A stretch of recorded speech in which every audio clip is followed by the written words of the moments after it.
Қайырлы күн, құрметті көрермен. Бүгін біз заңсыз вейп айналымына қарсы қабылданып жатқан шаралар және азаматтардың денсаулығына келетін зиянның алдын алу туралы сөз қозғайтын боламыз.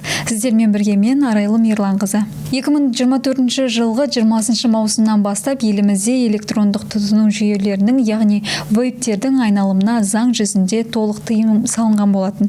Бұл шешім халық денсаулығын қорғау және жастар арасында никотин өнімдерінің таралуына жол бермеу мақсатында қабылданды. Бүгінгі шығарылымда біз мынандай сұрақтарға жауап береміз. Вейп дегеніміз не? Қандай әрекеттерге тыйым салынады? Қандай жауапкершілік қарастырылған? 2026 жылғы өңірлік статистика нені көрсетеді? Бүгінгі студия қонағы Абай облысы полиция департаменті қоғамдық қауіпсіздік басқармасының бастығының орынбасары полиция подполковнигі Нұрекенов Мейірбек Саманбекұлы. Студиямызға қош келдіңіз. Рахмет. Жалпы Мейірбек мырза, бүгінде жасөспірімдер арасында вейп электронды темекі бір трендке айналғандай. Жалпы вейп дегеніміз не, толық ашық түсіндіріп өтсеңіз? Вейп дегеніміз, енді былай алатын болсақ, бұл жаңағы табак өнімдері ғана емес, бұған және де сұйықтықты буға айналдыру арқылы, спираль арқылы бұдан бу шығады. Сондай элементтен құралатын жаңағы темекіге ұқсас шегу өнімдері. Жалпы оның денсаулыққа зияны туралы жалпы жасөспірімдерге қандай қауіп төнеді? Енді бұл жай ғана темекінің өзі да зиян ғой негізі. Темекі тартудың, шегудің өзі да зиян. Бұл енді аэрозоль ішінде жаңағы сұйықтық, бұны бумен, спиральмен қыздырғанда бұл өте бір зиянды элементтерге айналады. Сондықтан да бұл адамдардың денсаулығына өте зиян. Жалпы никотинсіз вейп қауіпсіз деген пікір де бар қоғамда. Бұл қаншалықты шындыққа жанасады? Бұл енді ойлап қарасақ, жаңағы заң осы міне 2024 жылдың маусымынан бастап бұған мүлдем тыйым салынды. Осы жаңағы денсаулық сақтау министрлігінің жаңағы заң аясында осының бәрі қарастырылып, бұның өте денсаулыққа зиян екені дәлелденіп барып, осы заң шығып отыр. Сондықтан да бұның жаңағы вейптің никотинсіз бұл зияны жоқ деген өте қате ұғым. Жақсы. Ал осы Қазақстанда вейптерге не себепті толық тыйым салынды? Енді былай айтсақ, адам ағзасына өте зиянды болғандықтан, бұл медицина жөнінде дәлелденгендіктен өте бір жас өспірімдерге, жастардан, осы міне қазіргі біздің алдымызда өсіп келе жатқан жастарға бұл өте қауіпті. Біздің жаңағы болашағымыз, алдыда жастар біздің болашағымыз, сондықтан да өте қауіпті болғандықтан, бұл ары қарай өршімей тұрғанда осының бәрін жаңағы зерттей келе осындай заңдар шығып отыр. Осы вейпті қолдану осы заң бұзушылыққа жата ма? Әрине, заң бұзушылыққа жатады. Енді жаңа жоғарыда айтып өттік, 2024 жылдың маусымынан бастап бұған тыйым салынып, заң жүзінде бұған мысалы қазір айтатын болсақ, қылмыстық кодекстің 301 тармағымен қылмыстық іс қозғалады. Бұндай жаңағы электрондық вейпті жаңағы айналымға келу, сату және болмаса тарату, қолдану бұл заңсыз болып саналады. Ал егер де кәмелетке толмаған бала вейп сатып алса, немесе оны өзінің қалтасында сақтаса, ол жауапкершілікке тартыла ма? Жауапкершілікке жаңағы тартылады. Бұны пайдаланған үшін тартылады жауапкершілікке. Және ол 16 жасқа толмағандай болса, оның ата-анасы жаңағы заң жүзінде жауапкершілікке тартылады. Жақсы. Ал осы вейпті осы мектепке алып келген жасөспірімдерге бір қандай да бір шаралар өткізесіздер ме? Яғни профилактикалық жұмыстар. Енді өте көп іс-шаралар өткізілуде. Осы жаңағы заң күшіне енгеннен бастап, жаңағы алдыңғы жылғы жыл бар, былтырғы жыл бар, биылғы жылды алсақ мысалы, өте көп іс-шаралар өтуде. Енді бұның сан айтсан, даже мөлшерлеп айтатын болсақ, мысалы бізде апта сайын жаңағы іс-шара өтеді. Жаңағы осы барлық жаңағы нелердің бәрін қамтитын, жаңағы нарушениялардың бәрін қамтитын, жаңағы соған байланысты барлық нені қамтып, сол кезде осының бәріне көңіл бөлінеді. Және де біздің жасөспірімдер жағынан қарайтын инспекторлардың мектептерде, жаңағы учаскелік полиция инспекторлары мектептерде осыған байланысты сабақтар жүргізеді. Және басшы құрамда, жаңа біздің полиция департаментінің бастығының тапсырмасымен біз бұны күнделікті бұл шара бізде жүргізіледі. Ал егер де вейпті сатып жатқанын білсек, қай жерге хабарласуымыз керек? Кімге хабарласуымыз керек?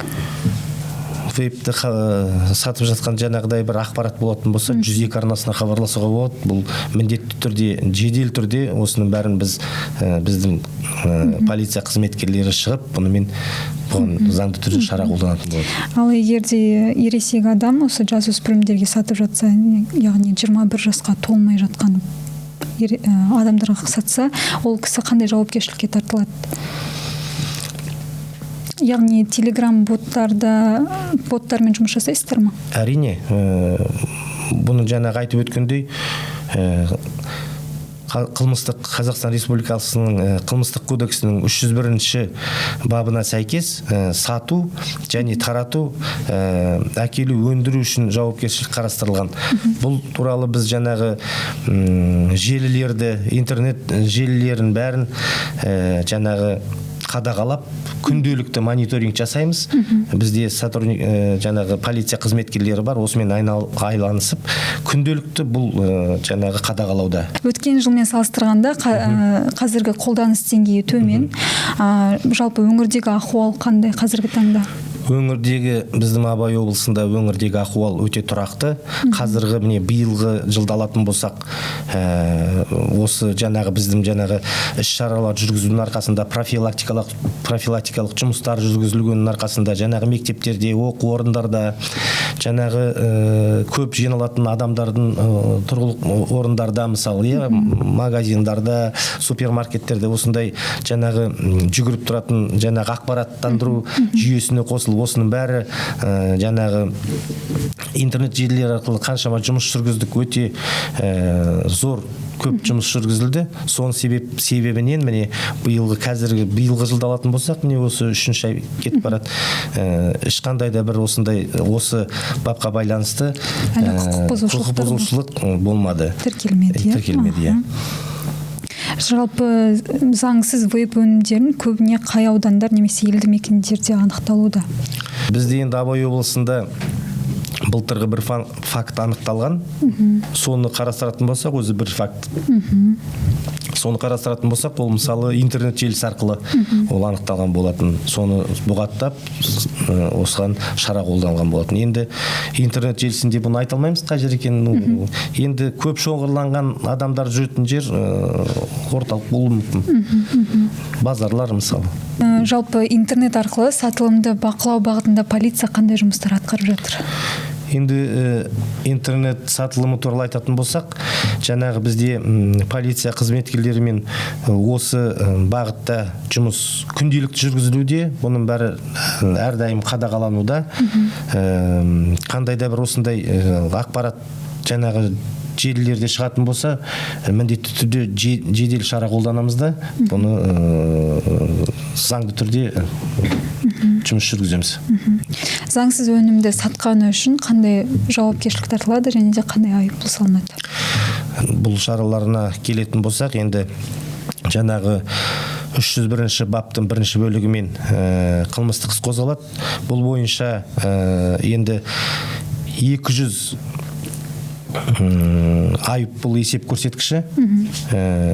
Енді оны бірінші бөлігі бойынша енді 865 мың болып бөлінеді. Енді 200 айлық есептік көрсеткішті алатын болсақ.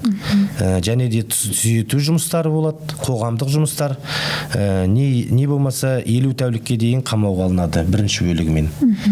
Екінші бөлігін алатын болсақ, бұны енді келесідей санкциялар қарастырылған. Бұнда 2000 айлық есептік көрсеткішке дейін жаңағы айыппұл көбірек.